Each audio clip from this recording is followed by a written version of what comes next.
Family can sometimes inflict the harshest wounds.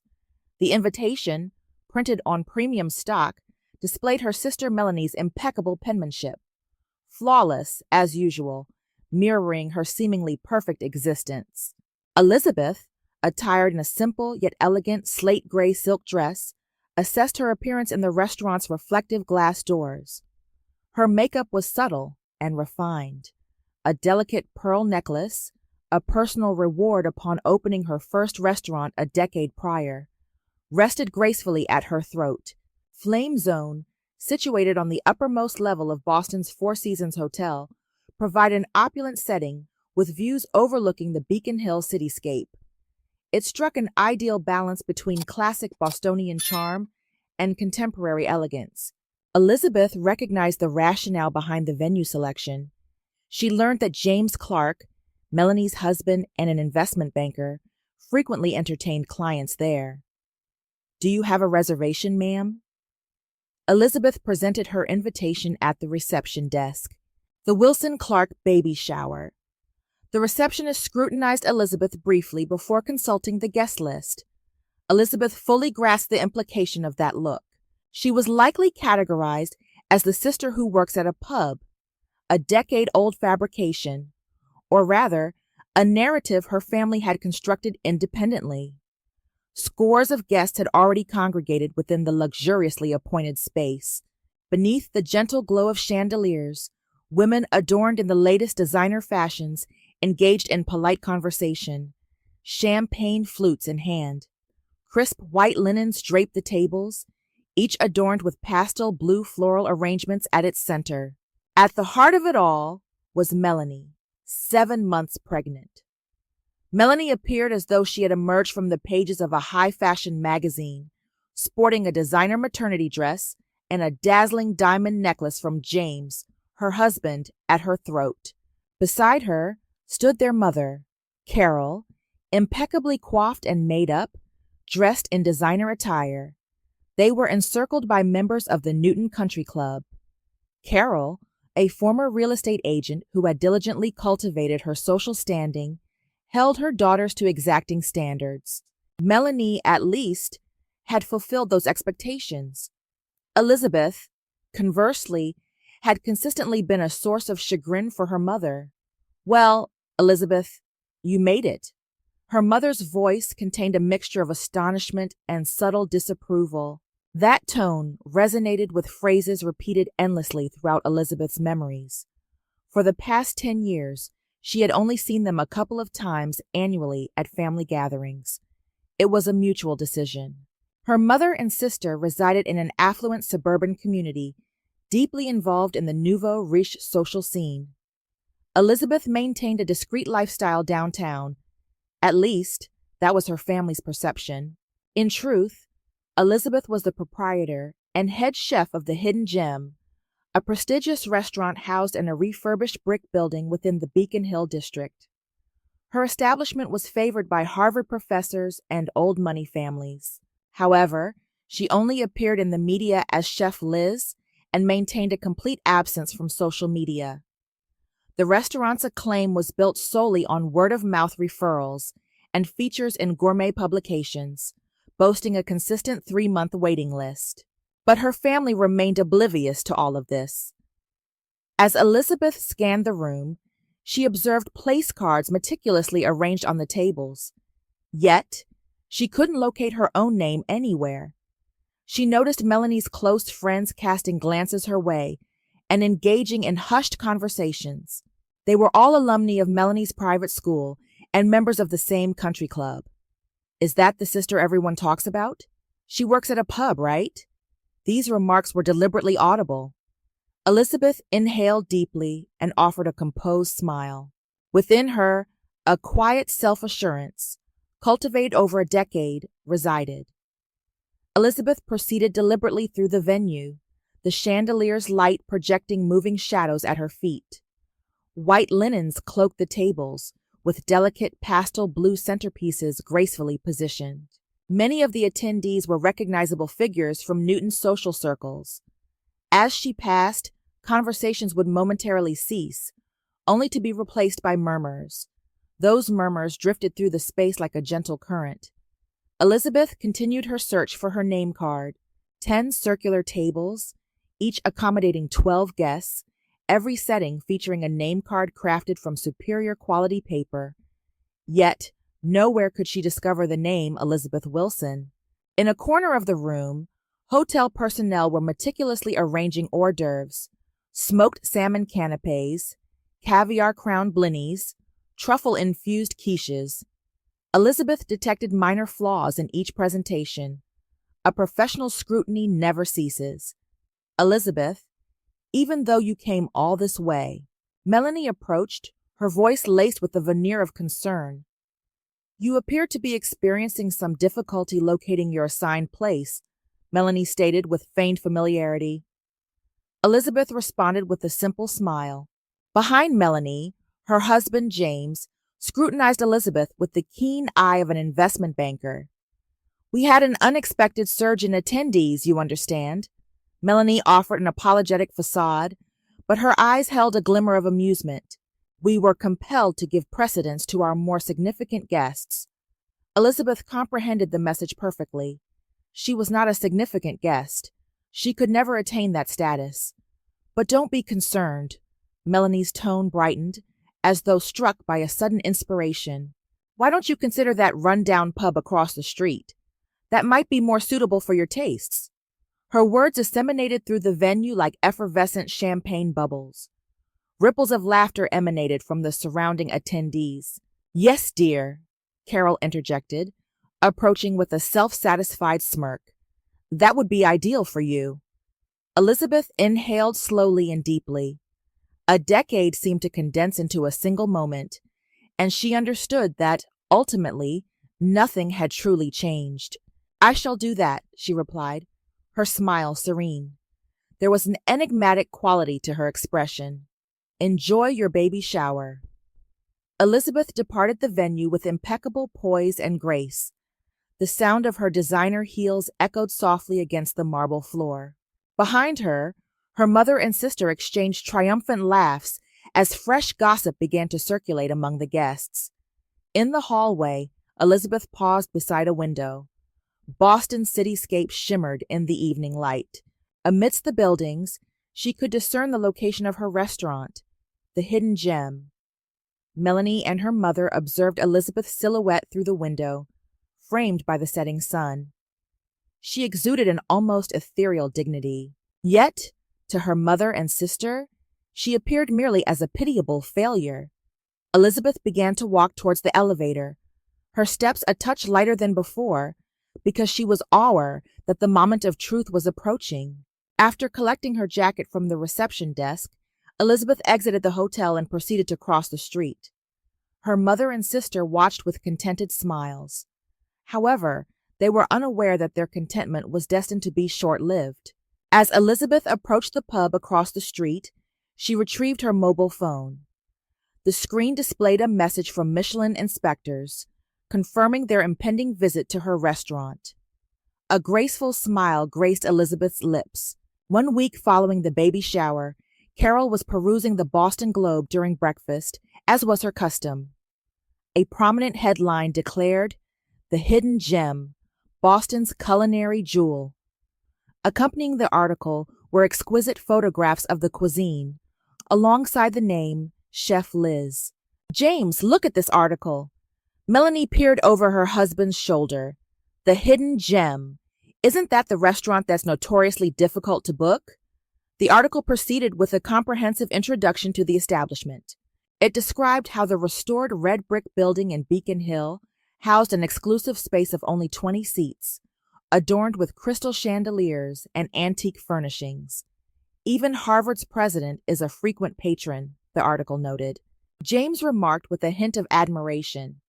"The executives at our bank have been attempting to secure reservations as well, but there's typically a 3-month waiting period." Carol studied the article intently. Chef Liz had inaugurated this restaurant a decade prior, discreetly yet consistently cultivating her reputation with inventive cuisine, influenced by her culinary training in France. She had garnered 2 Michelin stars and was aspiring to even greater heights. "Perhaps we should try to visit." Melanie proposed. "It's such a renowned establishment right in our vicinity." However, securing a reservation proved to be far from straightforward. They were informed that a letter of recommendation was required, and even then, the recommender had to be a patron approved by the restaurant. "How utterly ostentatious," Carol muttered, expressing her displeasure. The realization that even they, as members of the nouveau riche, could not readily access this restaurant stung their pride. That afternoon, Carol was engaged in shopping in the Beacon Hill area when she chanced to pass by the Hidden Gem. The venerable building softly absorbed the afternoon sunlight. The interior remained obscured from external view. There, she witnessed an unforeseen spectacle. Elizabeth emerged from a luxury vehicle that had drawn to a halt in front of the restaurant. Though attired in her customary understated fashion, her demeanor exuded an unfamiliar air of authority. Following Elizabeth was a celebrated artist Carol recognized from television. To her astonishment, the artist was conversing with Elizabeth with the utmost respect, reminiscent of a long-time acquaintance. "Elizabeth, thank you for yet another exquisite meal. I was profoundly moved once more today," the artist declared. "The pleasure is entirely mine." "Thank you for dining with us," Elizabeth replied. Carol halted abruptly upon overhearing this exchange. Elizabeth's voice possessed a self-assuredness and poise she had never previously detected. From within the restaurant, staff members emerged sequentially, offering deep bows to Elizabeth. Their demeanor was not that of mere colleagues. It was the conduct displayed towards a highly esteemed leader. "Chef, concerning today's Michelin inspector visit." A man, seemingly the sous chef, approached Elizabeth and spoke in hushed tones. "Yes, proceed as planned." Elizabeth's response was remarkably composed. Carol observed intently from her concealed position behind the building. There was no vestige of the Elizabeth she believed she knew, that embarrassing relative who supposedly worked in a pub. Upon her return home, Carol immediately contacted Melanie. "I witnessed something utterly astonishing today." Melanie listened, perplexed by her mother's animated tone. "I observed Elizabeth entering the Hidden Gem, and she appeared to be a regular patron there, or perhaps even more than that." "No way," Melanie's voice quivered. They desperately attempted to reconstruct past occurrences. Elizabeth's reticent demeanor, her intentional avoidance of social gatherings, and her profound culinary expertise. Fragmented recollections gradually began to coalesce into a coherent understanding. That evening, Melanie and James embarked on a deeper investigation of the Hidden Gem. The restaurant's website offered only a cursory overview of Chef Liz's background, devoid of any photographs. However, gourmet magazines and review websites were replete with accolades for the establishment. Melanie unearthed an archived gourmet magazine interview. It states that Chef Liz underwent training at a 3 Michelin-starred restaurant in France until 10 years ago. She read aloud. 10 years ago, James mused. That coincides with Elizabeth's sudden withdrawal from the family. Melanie accessed the baby shower photographs on her smartphone. There was an image capturing Elizabeth's back as she departed the venue. Examining it now, it did not convey the posture of a defeated individual at all. Instead, it exuded composure and unwavering confidence. "Could we have—" Melanie's voice trailed off, swallowed by the room's dimness. The following morning, Carol returned to the Hidden Gem, this time during the early morning preparations. Delivery trucks were conveying premium ingredients, one after another. Amidst them, Elizabeth could be observed meticulously inspecting each item. Elizabeth, clad in a pristine white chef's coat, appeared as an entirely different person from the daughter Carol had known. The staff adhered to her instructions with efficiency. There was an undeniable bond of trust, forged over a decade. Carol experienced a constriction in her chest. The daughter she had scorned as a pub employee was, in reality, a celebrated chef, respected by all, and they had remained oblivious to this reality for an entire decade. The truth was unveiled 2 weeks following the baby shower. Taste of Boston, the preeminent gourmet magazine in Boston, published a special feature commemorating the Hidden Gem's 10th anniversary. Elizabeth's photograph was prominently displayed on the cover. She stood within the kitchen, a dignified expression adorning her face, attired in a white chef's coat. The headline proclaimed, "The True Face of Chef Liz, the Truth Behind the 2 Michelin Star Hidden Gem." Melanie chanced upon the magazine in a hospital waiting room. Upon sighting her sister's photograph, she nearly fainted. After graduating from Boston University 10 years ago, Elizabeth Wilson trained at prestigious restaurants in France. Upon returning to the U.S., she immediately opened the Hidden Gem as the beloved protégé of legendary chef Jean-Pierre Dubois. The article chronicled Elizabeth's illustrious career, her training period in France, her experience at 3 Michelin-starred establishments, and her entrepreneurial endeavors upon returning home. Everything had been meticulously orchestrated. The cuisine of Chef Liz, aka Elizabeth Wilson, is innovative, combining classic French techniques with modern arrangements.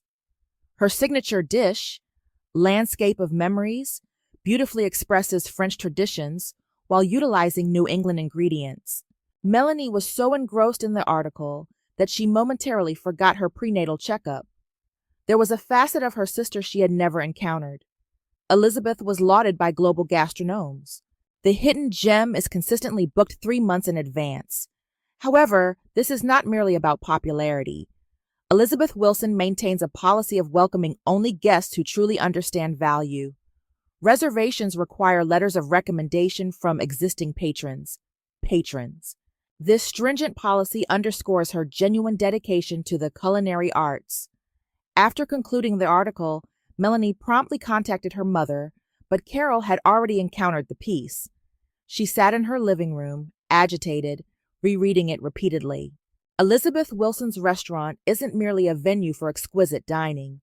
It's a nexus of artistry and culture. Harvard professors, artists, authors, they all cherish this establishment as their sanctuary. The article concluded with a quotation from Elizabeth. "In cuisine, what truly matters isn't superficial ornamentation, but intrinsic value, and I aspire to share that joy solely with those who possess the capacity to comprehend it." Those words resonated as a subtle rebuke of her family. That evening, James participated in an executive meeting at his investment bank. An unusual expression of apprehension was evident on his face. In the conference room, the chairman inquired with a sly grin, "Is it accurate that the proprietor of the Hidden Gem, Chef Liz, is your sister-in-law? We've been endeavoring to secure a reservation for over 6 months, to no avail. Surely, you could leverage your familial connection." James struggled to formulate a response. Having previously asserted that his sister-in-law was employed at a pub, he could not readily acknowledge the truth. "I apologize. I'm not privy to the particulars." The conference room was permeated by a palpable tension. The gazes of the bank executives bore into James. Many of them were aware that obtaining a reservation at the Hidden Gem had evolved into a symbol of prestige. That night, Carol and Melanie convened in front of the Hidden Gem. Warm illumination emanated from the restaurant's windows. Inside the fully occupied restaurant, upscale patrons were savoring an elegant evening, indulging in Elizabeth's cuisine. "What have we wrought?" Melanie's voice quivered with emotion. That day, instructing her to go to a pub, Carol was overcome with profound remorse as she reflected upon her past conduct. She had assessed her daughter based on superficial criteria, without endeavoring to comprehend her, and most ironically, Elizabeth had already solidified a firm standing within the upper echelons of society, a world they so ardently yearned to join. The subsequent morning, Carol summoned her courage and contacted the Hidden Gem. When she attempted to make a reservation, she received the customary courteous response. She was informed that a letter of recommendation was a prerequisite. I am Elizabeth Wilson's mother," Carol's voice faltered. A momentary silence ensued on the other end of the line. Kindly hold while I consult with the chef.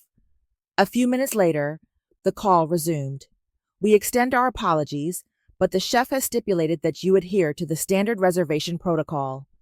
At that instant, Carol comprehended everything. 10 years of disdain and mockery. She was overwhelmed by the ramifications of persistently judging her daughter based on superficial attributes. Melanie experienced similar sentiments. Despite being less than a month away from her delivery date, she frequented the hidden gem almost daily. All she could do was observe from a distance as the enticing aromas of cooking wafted outward and contented patrons arrived and departed. One day, Melanie mustered her courage and entered the restaurant. However, Elizabeth was nowhere to be found. Instead, the sous chef politely but resolutely informed her, "We regret to inform you that we are fully booked for today. Reservations necessitate a letter of recommendation from existing patrons." Just then, Elizabeth emerged from the kitchen. The sisters' eyes met. Elizabeth regarded Melanie with a composed expression, as though observing a complete stranger. "Do you possess a letter of recommendation, ma'am?" Those words carried a weight exceeding a decade of retribution. Melanie fled the restaurant, tears streaming down her face. From a distance, she could observe the line of luxury vehicles parked in front of the hidden gem. Ironically, the emblem of the world they coveted was firmly within her sister's grasp. Meanwhile, Elizabeth continued to craft impeccable dishes, as always. Within her heart, there was no longer any resentment or animosity. Only a quiet acceptance remained towards her family, who were incapable of appreciating true worth. A few days later, Carol and Melanie discovered an envelope in their mailbox, a letter penned in Elizabeth's elegant handwriting on premium paper. Upon opening it, they found a concise message. True value resides not in superficial embellishment, but in intrinsic merit. If you are prepared to comprehend that, a month after receiving Elizabeth's letter, Melanie gave birth to a baby girl. A bouquet of flowers arrived at the hospital room. The accompanying card simply stated, "Congratulations," but Elizabeth's handwriting was unmistakable. The bouquet from the hidden gem differed markedly from the other extravagant floral arrangements in the hospital room. The understated arrangement, incorporating seasonal wildflowers, possessed a gentle benevolence that soothed the soul of anyone who encountered it. It seemed to embody Elizabeth's culinary philosophy itself. "Mom," Melanie addressed her mother while cradling her newborn, "what course of action should we take?" Carol gazed silently out the window. She had already attempted multiple calls, endeavoring to secure a reservation at the hidden gem, but each attempt was met with only polite declinations. Then, one day, another letter arrived from Elizabeth. "If you genuinely desire to comprehend, why not consider working at the restaurant, commencing from the lowest position? To understand essence, one must begin with the fundamentals." The proposition struck Carol and Melanie like a sudden, unexpected blow. Their nouveau riche pride urged immediate refusal. However, they were now bereft of alternative options. 3 months after giving birth, Melanie stood within the hidden gem's kitchen for the first time, not in a pristine white chef's coat, but in a dishwasher's apron. Carol also began working weekends as a dining room assistant. The initial weeks were arduous. Melanie's hands became calloused from unfamiliar, strenuous labor, and Carol's feet ached incessantly. However, Elizabeth afforded them no preferential treatment. "Things of value require time to be understood," was all Elizabeth stated. But as time elapsed, they gradually began to transform. While washing dishes, Melanie began to perceive the passion infused into each of Elizabeth's creations. Carol began to grasp the true significance of hospitality as she observed the delighted expressions of the patrons. After 6 months, Melanie had her first opportunity to sample Elizabeth's cooking. It occurred during a staff tasting session following a meeting. This taste, tears streamed down Melanie's cheeks. A decade of her sister's emotions were encapsulated within that single dish. A year passed, and Carol was formally employed as dining room staff, while Melanie ascended to the role of apprentice cook. Their attitudes and values had undergone a remarkable metamorphosis. The allure of their former social circle no longer held any appeal. Instead, they developed an appreciation for genuine worth. Carol began attending psychological counseling to confront her past values. Melanie learned the fundamentals of cooking from the ground up, cultivating a sincere dedication to her craft. One evening, after closing, Elizabeth summoned them both. "Starting tomorrow, shall we convene as family?" Carol and Melanie were overcome with emotion at these words. It signified more than mere forgiveness. It marked the inception of a new bond between individuals who comprehended intrinsic value. The following Sunday, the Hidden Gem welcomed a special morning. Though typically open only for dinner service, the restaurant opened that day for Carol, Melanie, and the 18-month-old baby. Elizabeth prepared a special brunch for her family. It was a progression of dishes devoid of elaborate ornamentation, but imbued with profound affection. The wildflowers adorning the table possessed the same understated grace as the bouquet that had arrived at the hospital on that memorable day. "This represents my genuine sentiment," Elizabeth declared as she presented a dish. "I'm proud that you've both learned to discern essence, rather than mere outward appearance." Outside the window, the streets of Boston were bathed in the soft glow of morning light. The red brick walls of the Hidden Gem silently observed this nascent family narrative. It was the dawn of a new beginning, earned through the comprehension of true value.